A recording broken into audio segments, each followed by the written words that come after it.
Sziget, ahol a rendkívül változó irányú szél miatt a legtöbb megszakított megközelítés és átstartolás történik Európában.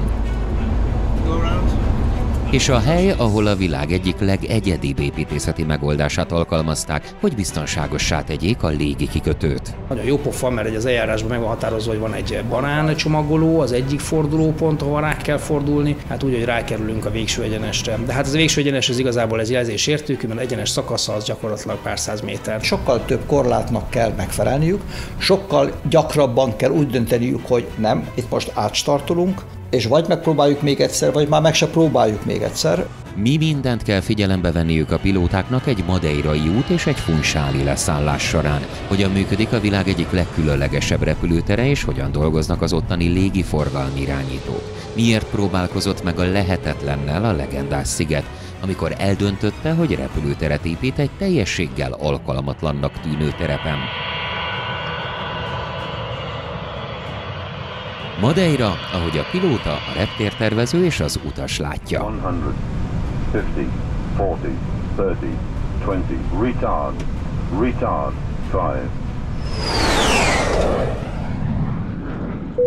Runway 31 left, cleared for takeoff, wind 320 degrees at 9 knots.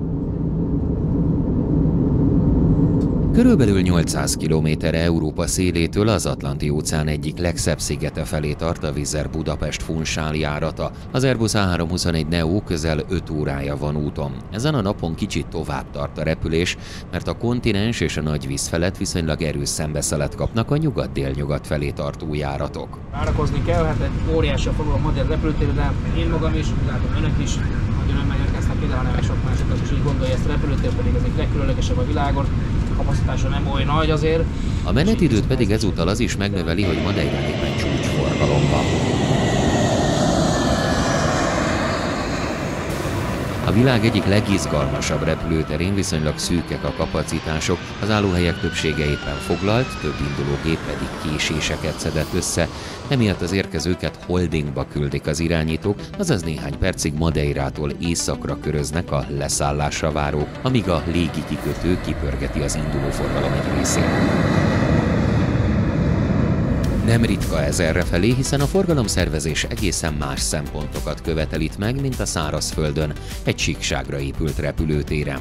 Azaz utasok többsége előtt is ismert, hogy ha valahol, akkor itt valóban nem a legegyszerűbb a leszállás. De nem azért, amiért sokan gondolják, hogy rövid lenne a pálya, mert egyáltalán nem az, majdnem 2800 méter hosszú, hanem a környezet miatt, ahová épült. Kicsit olyan a helyzet, mint hogyha egy nagyon meredek hegyoldal, ami a tengerbe szakad bele, amellé egy repülőgép anyahajót szorosan odakötöznének, mert annak az egyik oldalán ott van a meredek hegy, a másik oldalán meg ott van a víz, és meg kell próbálni arra a nagyon keskeny csíkra rátalálni. Szóval ilyen ez a reptér, valóban egy egészen extrém helyen lévő repülőtér.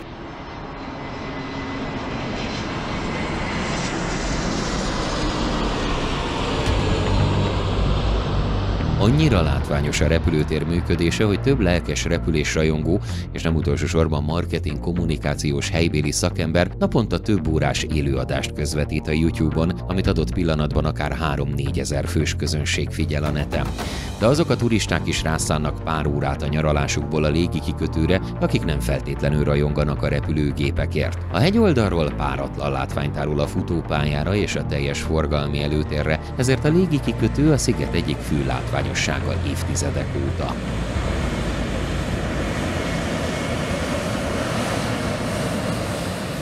Széchenyi Márton oktatókapitány rendszeresen megfordul Madeirán.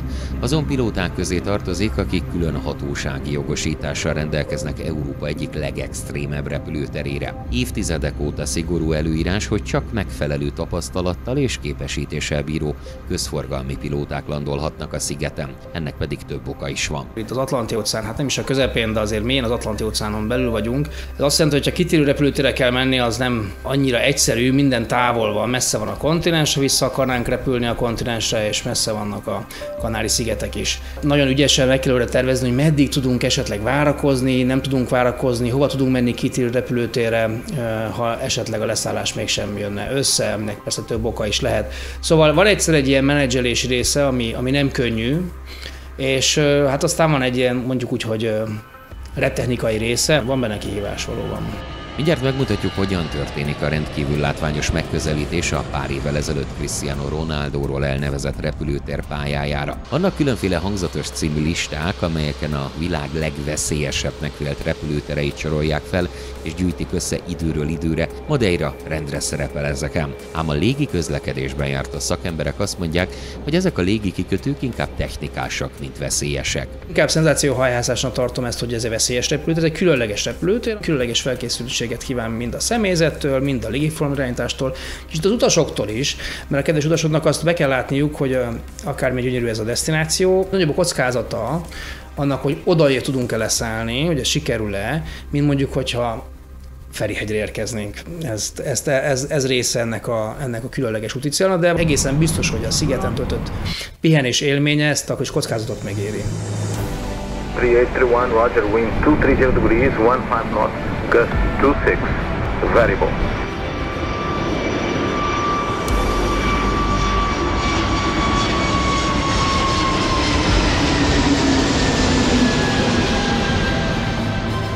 Bármelyik pályairányt is használja a repülőtér, a megközelítést végző gépnek először a Szent Lőrinc-félszigeten elhelyezett navigációs adó felett kell átrepülnie 3000 lábon, körülbelül 1000 méteren. 23-as pályairánynál ezt követően Másikó strandja előtt a járatok jobbra húzódnak a hegy mellé, és abból hajtják végre a leszállást.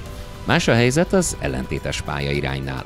A 05-ös pálya hát egy picit izgalmasabb, mert úgy kell oda repülni, mint hogyha az ember egy Cessnával érkezne, és le kell repülni. Látás alapján mondhatni egy iskolakört.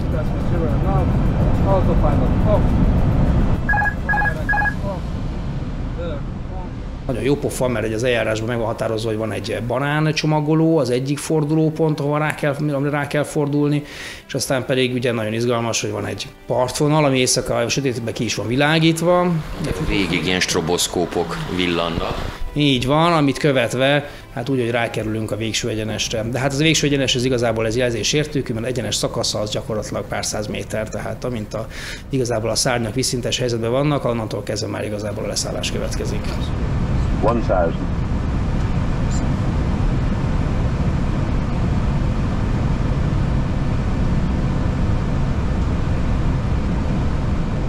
Forduló után erre másodpercek vannak. Mikor az ember vízszintesben veszi a repülőt, hogy most le fog szállni, akkor a tengerszinthez képest vagyunk pár száz lábon, a repülőtérhez képest még annyi se. Más repülőtereken, egy átlagos repülőtéren ez a szakasz, az egyenes szakasz, ez nagyjából 8-10 tengeri mérföld, 20 kilométerről beszélünk majdnem, tehát annyit repülünk egyenesen, mielőtt leszállunk. Itt ez nincs, ez a szakasz nincs.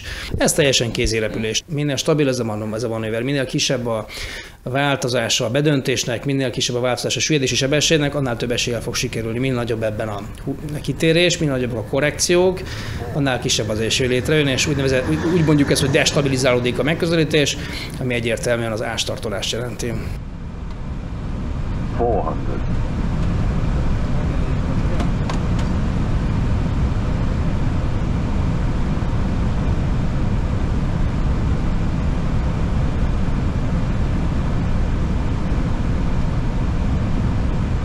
$100, 50, 40, 30, 20, retard, 5.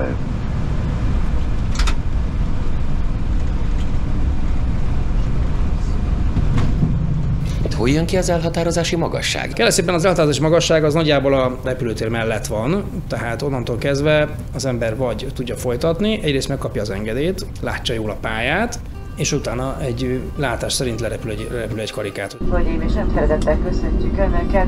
Funchal nemzetközi repülőterén, ahol a helyi idő délután 5 óra 33 perc. Kérjük maradjanak öveiket ülve, öveikkel becsatolva, míg az erőutói jelzés világít. Köszönjük, hogy mai utazásukhoz a Wizz légitársaságot választották, és még hamarosan újra láthatjuk Önöket más járatainkon is. További szép délután kívánunk a viszontlátásra!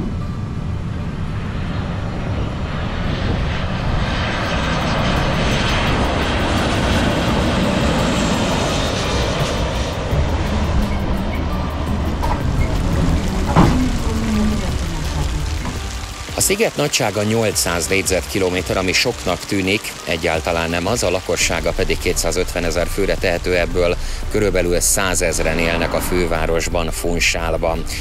Az az izgalmas ebben a szigetben, hogy az ember beül az autóba, gurul 10 percet és pillanatok alatt változik a táj. A félsivatagos Szent Lőrinc félszigettől körülbelül 10-15 percet kell autózni, persze hegyen, völgyön át, és egyből őserdőben találja magát az ember, és harsogó zöld növények veszik körbe, az út mellett hortenziák virágoznak, és amiatt nagyon-nagyon különleges ez a hely, hogy bármilyen kicsi, a közepén egy meglehetősen nagy hegylánc vonul végig, mégpedig közel 2000 méteres hegycsúcsokkal. Ennek köszönhetően rendkívül szabdalt a táj, gyönyörű látképet nyújt bármelyik kiszállási pont, hogyha az ember autóval megy át a hegyen, és önmagában véve az, hogy egy ilyen kicsi területen ilyen magas hegyek törnek az égbe, meghatározzák a területnek a klímáját, és nem utolsó sorban a légtömegeket, a légmozgásokat, és ezek a légmozgások lent a repülőtéren, közel a tengerszinthez igencsak éreztetik hatásukat. Ez Madeira teteje, mégpedig a Pico do Areiro hegycsúcs, amely 1818 méterével a harmadik legmagasabb az örök tavasz szigetén. Bármelyik irányba néz az ember, mindenütt feltűnik az óceán. A portugál légierő ide telepítette egyik nagy teljesítményű távolkörzeti radarját, amellyel mélyen belátnak az Atlanti-óceán légterébe. Nem utolsó sorban a polgári légiközlekedés is kap adatokat ettől a radartól. És a tűzszomszédságában működik egy csillagvizsgáló is. Nem véletlenül, hiszen rendkívül kicsi itt a fényszennyezés, és nagyon tiszta égboltot tudnak figyelni a kutatók.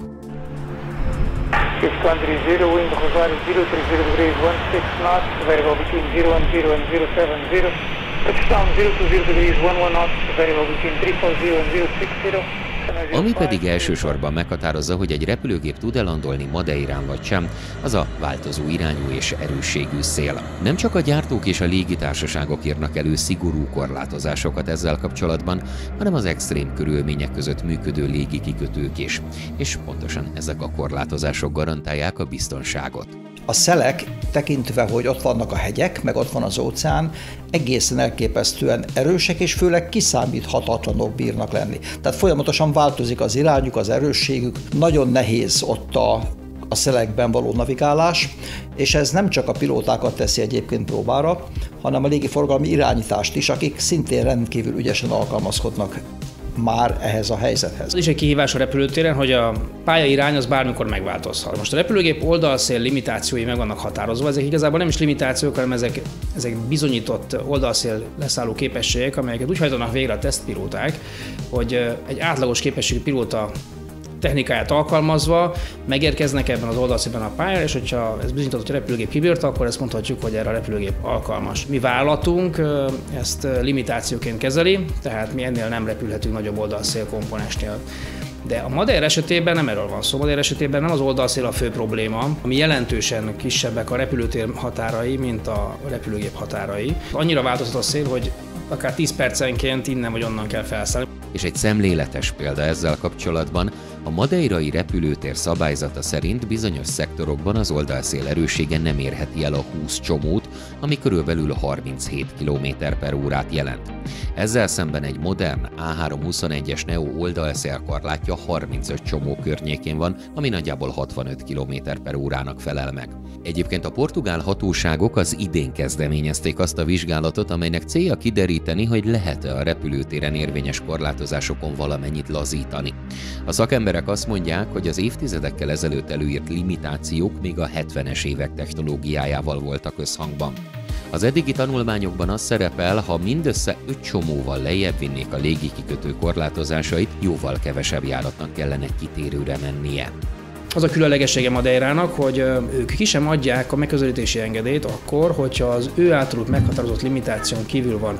Ez még egyszer mondom, ez jóval kisebb, mint amit a repülőgép vagy a személyzet végre tudna hajtani. Mert igazából nem az oldalszél a probléma. Például tegnap Svédországban jártam, ahol bedudált egy ilyen nyugati szél az északirányú Malmön, és bizony 30 csomós oldalszél volt, ami jóval több, mint a madeirai limitált. Szélnyírás helyzetek tudnak kialakulni, néha pozitív, néha negatív. Ezért is van az például, nekem is volt ilyenben részem, hogy leszállás közben kaptam egy szemből befúvást, és hiába volt igazából egész jól végrehajtva az a megközelítés és leszállás, nem tudtam a repülőgép repülőgéppel leszállni, mert akkora energiája lett hirtelen, hogy képtelenség lett volna rászorítani a pályára, úgyhogy mentünk még egy kört, és ez része a játéknak itt. Korszerű utasszállító repülőgépnek erre nagyon komoly figyelmeztető rendszerei vannak, a pilóták pedig ki vannak képezve arra, hogy ezt az esetleges helyzetet kezeljék.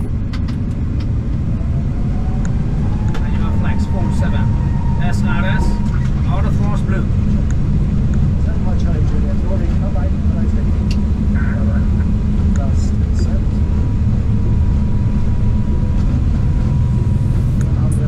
Check.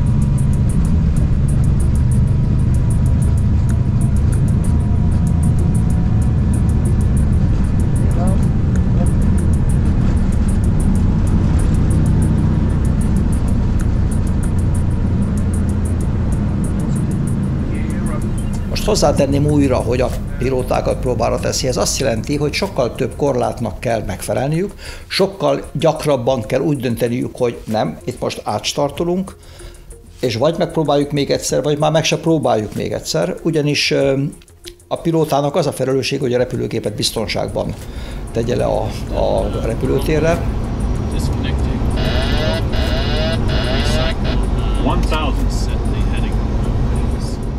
Ebben a helyzetben, ezen a repülőtéren az, hogy biztonságban tegye le, kisebb százalékban tud megvalósulni, mint egy normális a szárazföld közepén lévő, például a Ferihegyi repülőtéren. Tehát itt sokkal kisebb az átstartolások aránya, mint azt hiszem, hogy az Európa-bajnok Funchal esetében.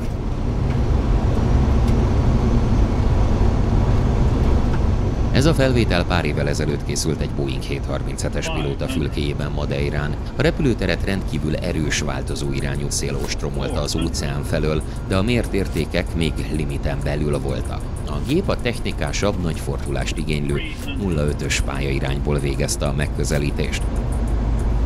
200, 50, 40, 30, 20, 10.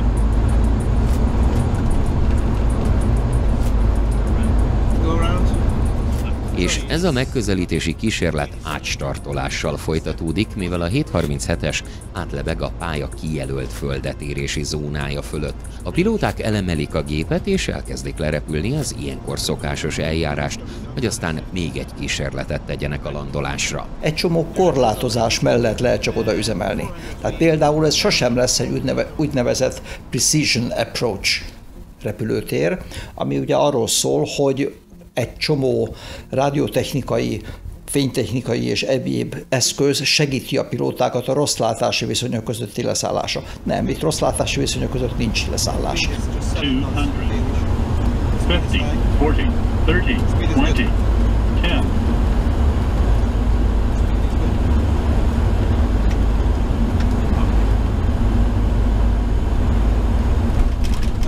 A 737-es második leszállási kísérlete már sikeres az erős szélben.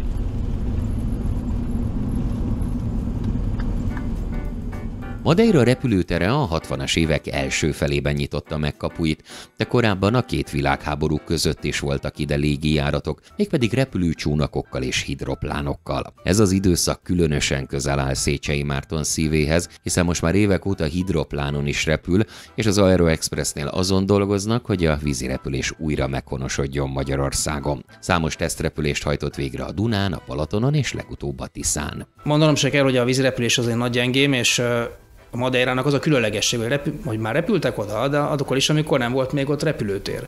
És sőt, a turizmus is elindult már még a repülőtérek kora előtt. És volt egy neves angol légitársaság, aki a Temzéről felszállva kezdte az útvonalat, leszállt Lisszabonba, megtankolt oda-vissza, mert Madeirán még semmilyen infrastruktúra nem volt, és elindultak Madeirára. De nem tudták, hol fognak leszállni. És akkor, amikor megérkeztek Madeira fölé, körberepülték a szigetet, megkeresték, hogy melyik a legvédettebb ebből. Egyébként az Funchal szokott lenni, hiszen az északi szél esetén a déli part volt a legvédettebb, és bizony oda szálltak le. Leghíresebb utasuk egyébként Winston Churchill volt, akinek nagy rajongója volt Madeira szigetének. Ennyi pluszkötődésem van is Madeirához nekem személy szerint, hogy bizony vízirepülőgépekkel indult a repülés Madeirán.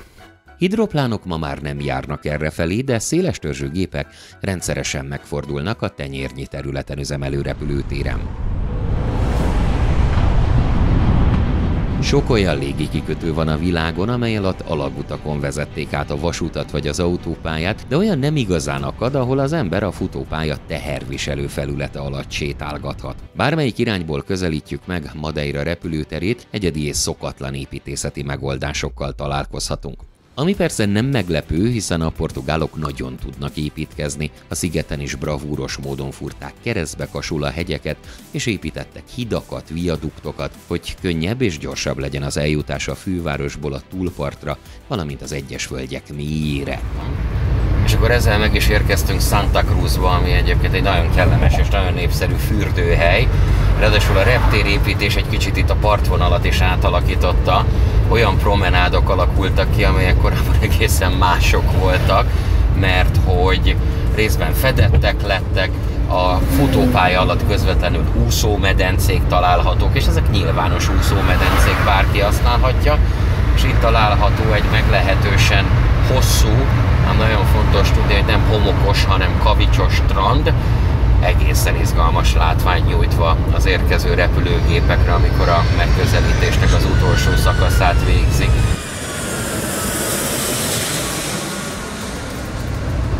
Ez itt már a pályának a vége, ezen a domboldalon található a küszöb, és amikor fordulnak a repülőgépek, akkor rendkívül látványos, hogy ott fönt a dombtetőn, amikor a backtracket végrehajtja a repülőgép felszálláshoz a 180 fokos fordulót, akkor tulajdonképpen kidugja a farkát ide az autópálya fölé. A másik ilyen nagy építészeti csoda, ha úgy tetszik, ahogy ezt az egyes számú főutat, a gyorsforgalmi utat átvezették a pálya alatt. Itt lehet velünk szemben látni azt a nagyjából 180 oszlopot, ami a pályának az utolsó 1000 méterét tartja. És ami igazán meglepő, és igazán különleges, hogy hasznosították az alatta létrejött területet.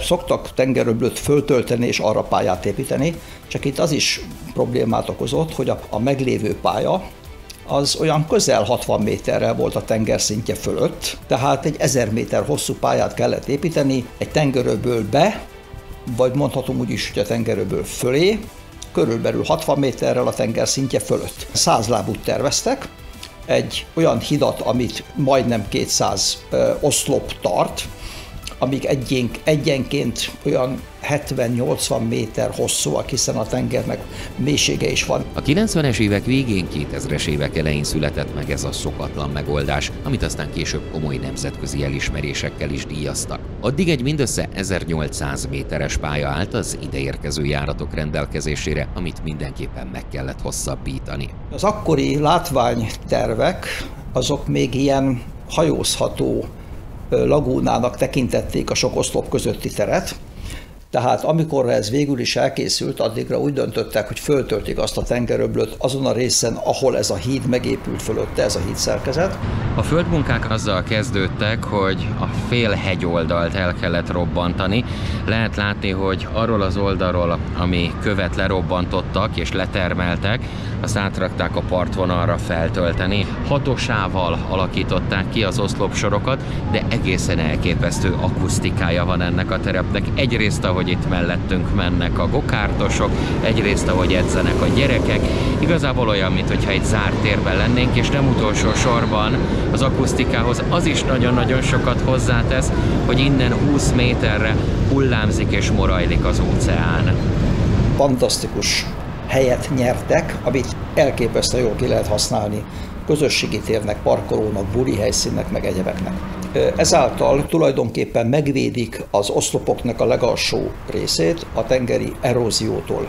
És a tengeri erózió azért az nagyon durva. Szóval, hogyha ott éveken keresztül apály, dagály, vihar, sós tengervíz folyamatosan marja és eszi az oszlopokat, annak hamarabb lesz rossz vége, mint hogyha ezt föltöltik, és akkor legalább a tengeri eróziótól ezt teljes mértékben meg tudják védeni.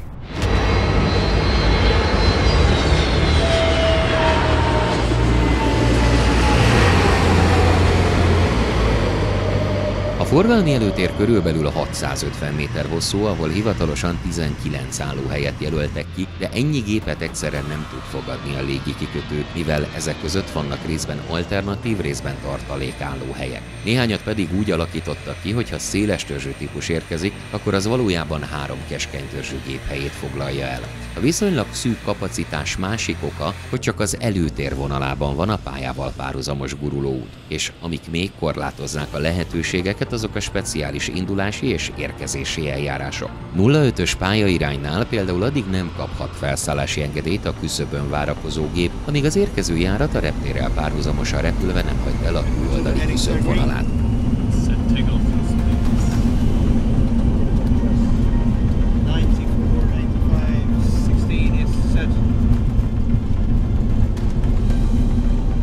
Az indulóknak ugyanis elemelkedés után jobb fordulót kell végrehajtaniuk. Ha rossz lenne az időzítés, emiatt egy induló és egy érkező gép veszélyes közelségbe kerülhetne egymáshoz. Így aztán a légiforgalmi irányításnak is ki kell tennie magáért. De azt mondják, általában a portugál irányítás színvonala, ezen belül pedig a madeirai kifejezetten kiemelkedő. Azt el kell mondani, hogy szerintem Madeira repülőtér az egyik legjobb repülőtér olyan szempontból, ahol én jártam, és azért pár százat fel tudok sorolni, ahol a légiforgalmi irányítás, úgyis mondjam, tud pilóta szemmel gondolkodni. Vannak olyan legendás légterek, ahol az irányításnak szinte fogalma sincs arról, hogy a repülőgép hogyan működik. A klasszikus példa ugye a csökkentsd a sebességet, de süllyedjél gyorsabban például. Madeira és Portugál egyébként nem ilyen. És ezek a kedves légiforgalmi irányító kollégák, nyilván az ő érdekük, hogy biztonságos legyen az üzem, jól, gyorsan tájékoztatják a személyzetet, és sziladatokat is akkor úgy mondják, hogy ennek van értelme. Az irányítás itt külön fel kell, hogy kösse a nadrágját, és külön ki kell, hogy dolgozzon praktikákat, trükköket és eljárásokat arra, hogy tudják a legnagyobb hatékonysággal kezelni ezt a helyzetet, várakoztatással, összeszednek egy pár érkezőt, elküldenek egy pár indulót, és így tovább. Tehát ezt nagyon ügyesen meg tudják ők csinálni, de ehhez is ki kellett alakulni egy sajátos, arra a reptérre egyedileg kidolgozott eljárásrendnek.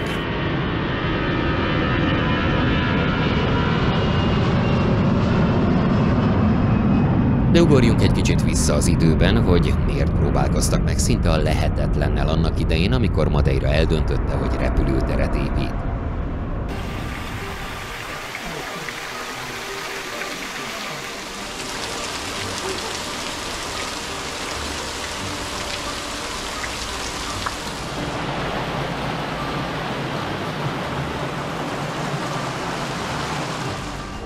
Madeira híres borának és az egész évben egyenletes éghajlatának köszönhetően már az 1800-as években kedvelt pihenőhelynek számított. Akkoriban az angol és a skót betelepülők vitték hírét a szigetnek. A múlt század közepéig Madeira meglehetősen elszigetelt helynek számított, annak ellenére, hogy rendszeres hajójáratok kötötték össze Funchalt a kontinenssel. Az 50-es évek végén komoly kutatások kezdődtek, hogyan lehetne repülőteret építeni a kedvezőtlen adottságú terepen. Nem volt könnyű kiválasztani a Santa Cruz melletti lankásabb hegyoldalt, ami ideálisnak tűnt egy légi kikötő számára. Hatalmas földmunkák kellettek ahhoz, hogy vízszintesre gyalulják a kijelölt területet, és egy mesterséges fennsíkot hozzanak létre, ahol egy mindössze 1600 méter hosszú, kezdetben murvás pálya számára volt hely. Ahogy formálódott a felszín, 1957-től megkezdődtek a tesztrepülések, amelyek bebizonyították, hogy megfelelő helyet sikerült kijelölni.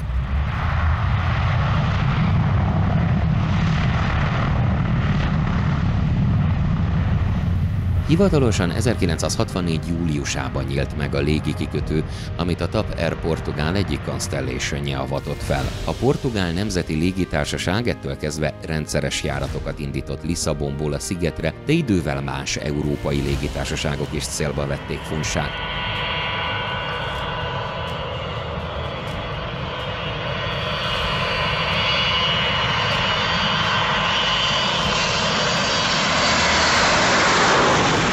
A jetkorszak beköszöntével különösen izgalmas látványt nyújtottak a 3 hajtóműves Boeing 727-esek. A 727-esek többek között erről voltak híresek, és ettől voltak rendkívül népszerűek a légitársaságok körében, hogy alig, de alig kellett nekik pálya. Hihetetlen gyorsan fel tudtak szállni, rövid pályát igényeltek csak. A Salazar diktatúra bukása után a 70-es évek első felében még inkább megnőtt a turisták érdeklődése a sziget iránt. Már ekkor felvetődött a futópálya meghosszabbításának gondolata, de nem igazán találtak rá megfelelő megoldást.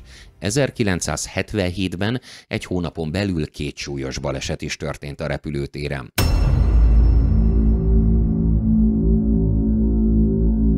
November 19-én a TAP Brüsszelből Lisszabonon át Madeirára tartó 425-ös járata szenvedett katasztrófát. A Boeing 727-es 156 utassal és 8 fős személyzettel a fedélzetén rendkívül rossz látási körülmények között, szakadó esőben és viharos szélben először a 05-ös irányból próbált meglandolni. Az első megközelítést megszakította a személyzet, és úgy határozott, hogy megpróbálkoznak a másik irányból bejönni. Az erős szélben a gép a pályaküszöb után 600 méterrel ért földet, úgy, hogy már csak 1000 méter maradt előtte, hogy megálljon. Harmadszorra már leszállt, de valami 600 méterrel a küszöb után tudta csak letenni a gépet, mert a szél folyamatosan alákapott, és aztán pedig vízen csúszott. Ez a híres, vagy hírhedt, vagy veszélyes aquaplaning, vagy hydroplaning jelenség. Egyszerűen legurult a pálya végén a szakadékba. És hát valami 130 ember vesztett életét, néhányan életben maradtak, de nem sokan. Ez volt Portugália történetének legsúlyosabb légi katasztrófája. 33-an élték túl a becsapódást. Egy hónappal később, december 19-én a SATA egyik karavelje zuhant az óceánba, miután a megközelítés közben túl alacsonyra süllyedt. A végső egyenesre fordulást kevesebb mint 200 lábon, azaz 60 méter alatt kezdte meg a 730-as járat. A balesetvizsgálók arra a megállapításra jutottak, hogy a szerencsétlenséget a személyzet nem összehangolt munkája eredményezte, amelyhez az is hozzájárult, hogy mindkét pilóta tájékozódási pontokat keresett az éjszakában, miután szem elől tévesztették a futópályát. 57-ből 21-en élték túl a balesetet. A két katasztrófa egyértelműen rávilágított arra, hogy valamilyen módon biztonságosabbá kell tenni a sziget repülőterét. Mivel a légikikötő tengerszint feletti magassága miatt nem jöhetett számításba a területfeltöltés, a szakemberek azt kezdték mérlegelni, hogy a futópálya egyedi módon történő meghosszabbítása vagy egy új repülőtér építése lehet a hatékonyabb.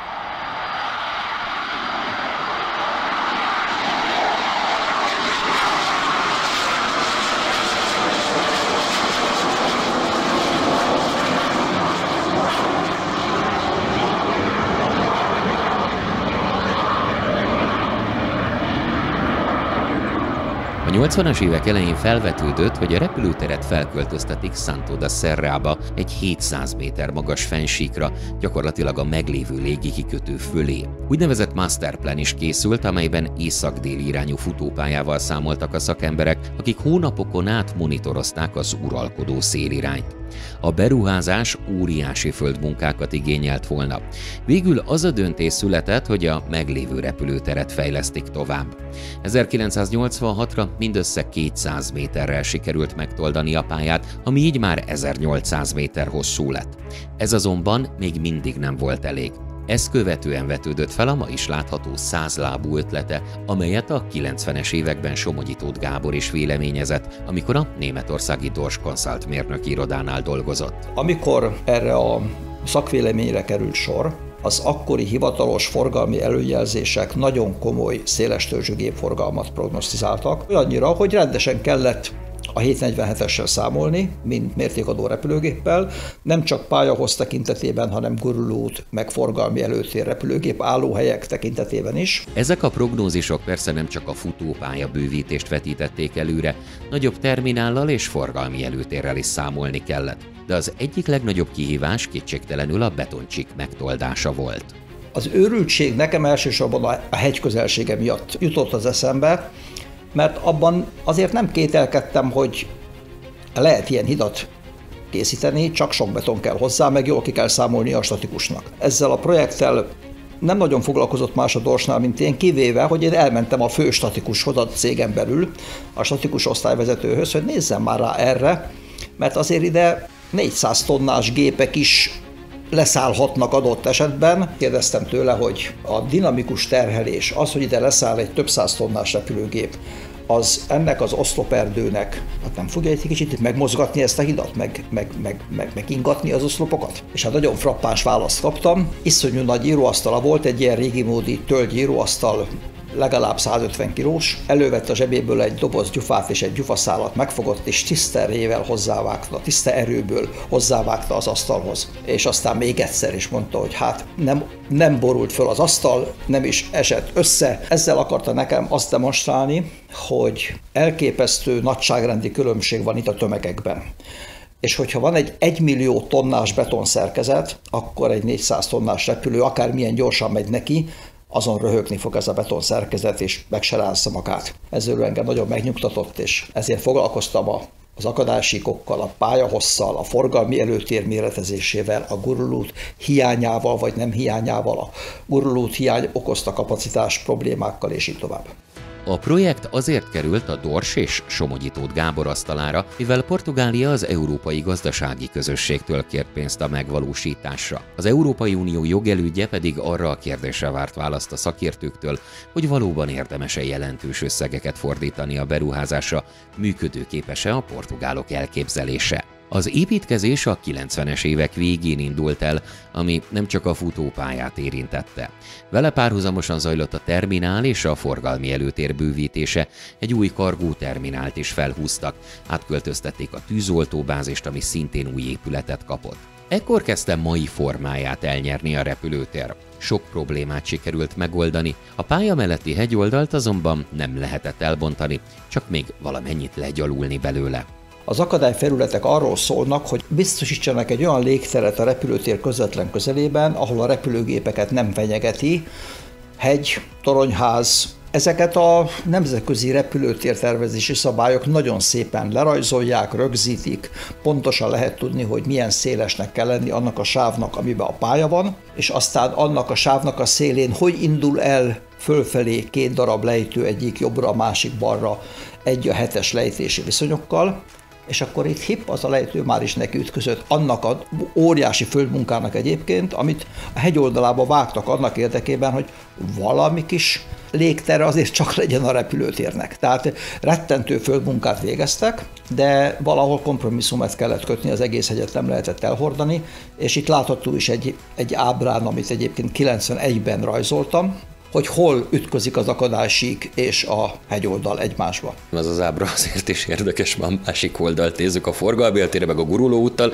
egy nagyobb repülőgép is az akadálysíkba belenyúlik. Tehát a repülőgépeknek a függőleges vezérsíke az ott rendesen karcolgatja az akadálysíknak az alját. Igen, tehát lényeg az, hogy itt az akadálysíkokat nem lehetett betartani, ennek ellenére a repülőtér működik, ez közzé van téve, és éppen ezért is kell a pilótáknak esetleg hamarabb dönteni egy átstart mellett, mint egy olyan reptéren, ahol nincs akadálysík probléma, mert ott még van lehetőség korrekcióra, itt meg nincs, mert ott van a hegy. A hegyen túl volt még egy másik akadály is a pálya közelében, mégpedig a 60-as évek végén épült toronyházszerű szálloda, ami a rövid pályánál még nem okozott problémát, a megtoldásnál viszont már igen, hiszen az új földetérési zóna a tő szomszédságába került. Így nem volt mit tenni, az épületet le kellett bontani, egészen pontosan le kellett robbantani. El is forgatták egy kicsit a pályát, tehát a pálya tengelyét egy pár fokkal el kellett forgatni, hogy ezt az öböl áthidalást ezt minimalizálják. A beruházás 2000 őszére készült el. Szeptember közepén nagyszabású ünnepség keretében avatták fel a megújult és biztonsági szempontból egészen más alapokra helyezett légikikötőt.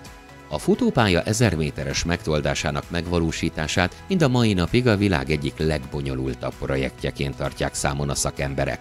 2002-ben Jumbo is landolt Madeirán, mégpedig az Air Atlanta Icelandic egyik 747-200-asa látogatott Funchálba, ritka látvány nyújtva a repülésrajongóknak. A repülőtéren a 2000-es évek közepétől 2,5 millió utas fordult meg évente.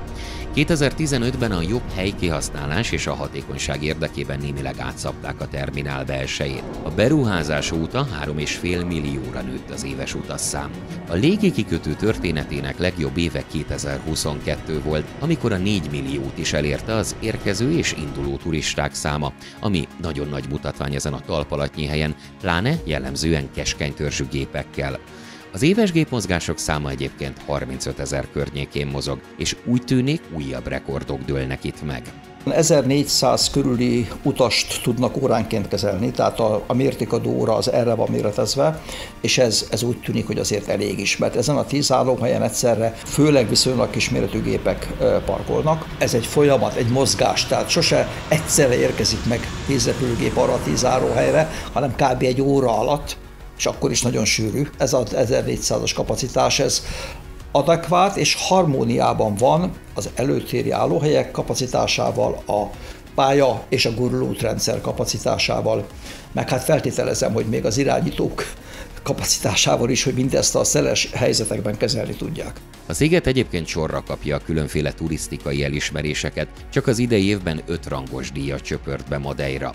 A World Travel Awards-on pedig 2015 óta minden évben ez a célállomás hozza el a pálmát a világ legjobb szigete kategóriában. Érthető, hogy a turistaforgalom folyamatosan nő.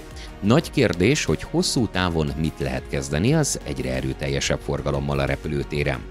A pályafoglaltsági időt nem nagyon lehet rövidíteni, mert nem nagyon lehet arra kényszeríteni a pilótákat, hogy gyorsabban guruljanak a pályán, hogy nagyobb sebességgel vegyék be a 180 fokos fordulót a pálya végén. Tehát egész egyszerűen a pályafoglaltsági időt, ez a backtracking és a párhuzamos gurulót hiánya, ez nagyjából örökre vasalta. Tehát ezzel nem nagyon lehet sajnos segíteni. Utasszámban kapacitást úgy lehet növelni, hogyha több a széles törzsű gép, egy-egy műveletre több utas jut. A művelet száma az itt, ami az elsősorban a korlátot jelenti, és ez a művelet szám, ez amennyire én ezt meg tudom ítélni, ezen jelentősen növelni már nem lehet. A legtöbb járatot a TAP Portugál üzemelteti Lisszabonból és Portóból Funchálra, évi 1,4 millió utas szállítva ezen a szakaszon. Egyébként ezekre az útvonalakra a diszkontok is rárepültek, az EasyJet és a Ryanair is közlekedik a sziget és a két portugál nagyváros között. Érdekesség, hogy az ír Papados nemrégiben bázist nyitott Madeirán, és 2 737-esét a szigetre telepítette. A 10 legforgalmasabb útvonal között szerepel még London, Düsseldorf, Frankfurt, München, Amsterdam és Párizs. De szigetközi járathálózat is létezik. A SATA például az Azori-szigeteket köti össze Madeirával, amit általában Dasku 400-assal teljesít, a Binter pedig a Kanári-szigetek és Madeira között ingázik ATR-ekkel. Ezek mellett heti 2 alkalommal a SATA New Yorkba is repül A321-es Neókkal. Kevesen tudják, hogy Madeirának van még egy repülőtere, mégpedig a szigetcsoport másik lényegesen kisebb, lakott szigetén, Porto Santón, amely Funcháltól nagyjából 70 kilométerre fekszik. Az ottani 3000 méter hosszú pálya és a forgalmi előtér a sziget mintegy harmadát foglalja el, ami különösen látványos a magasból. Porto Santót alapvetően a homokos tengerpartja miatt kedvelik a turisták, jelentős az ingázó forgalom a két sziget között. Általában napi 2 kompjárat közlekedik Funchal és Porto Santo között, de a Binter is napi 2 járatot üzemeltet ezen a vonalon. Egyet reggel, egyet pedig este. Gyakorlatilag rekordrövid utazásról van szó. Pályairánytól függően az ATR 12-13 perc alatt ér át Porto Santóra, ahol alkalmanként a 10 percet is alig haladja meg a fordulóidő. Néha a visszaút 10 percet sem vesz igénybe. Porto Santóra egyébként puffer repülőtérként tekintenek a légitársaságok, ahol nem mellesleg egy légibázis is üzemel, de sokan nem használják kitérőként, csak legvégső esetben. A történetéhez pedig hozzátartozik, hogy pár évvel hamarabb nyitott meg, mint a funchali, és eredetileg azt tervezték, hogy a repülővel érkező turistákat innen hajókkal viszik át a főszigetre. Kicsit hasonló helyzet a Kanári-szigetekkel, és amikor is történt ez a borzalmas katasztrófa Tenerife-n, az is egy ilyen helyzetnek volt részben a következménye, mert akkor Pálma helyett mindenkit Tenerife-re küldtek kitérőre, olyan mennyiségű és méretű repülőgépeket, amire egyébként az a reptér nem volt igazán alkalmas, felkészült, adekvát, Lényeg az, hogy ott is kellett, hogy legyen egy pufferreptér. Szóval az ilyen szigeteken, amik messze vannak azért a szárazföldtől, ott nem megoldás az, hogy csak az egyik szigetre építünk, csak egy repteret, aztán kész. Ha az ember végképp nagyon nagy gondba kerülne, ez a sziget, amit említettél, Porto Santo ott van, ez egy nagyon-nagyon gyönyörű sziget, én alig várom, hogy egyszer magam is meglátogathassam, van egy gyönyörű homokos tengerpartja, legendák szerint delfinekkel lehet úszkálni, azonban a szigeten nincsen hotel, nincsen infrastruktúra, és ők nem fogadnak utast. Tehát ez egy, mondjuk azt, hogy csak egy vészhelyzeti kitérő repülőtér, ezt úgy hívjuk, hogy fuel alternate a szakmában, ez csak arra van, hogyha nagyon nagy gond van. Ezért nem szállunk oda le, addig, ameddig ez nem indokolt. Szeretsz Funchálba járni? Hát hogy ne szeretnék? Hát talán a kedvenc desztinációim egyike, így van, abszolút. Én mindenhova szeretek repülni, nekem nincsen az, hogy egyik repülőtér az nagyon nem, másik az nagyon igen, de természetesen azok, ahol ritkán repülünk, nyaró desztinációk, azok egy plusz kellemes kihívás. És Santorini, Korfu, Funchal, ezek nyilván a kedvencek között vannak, de én egy Lutont is tudok élvezetesnek találni. Mindig ott is van azért egy kis kihívás, egy kis időjárás, egy kis ez, kis az, ami visz bele izgalmat.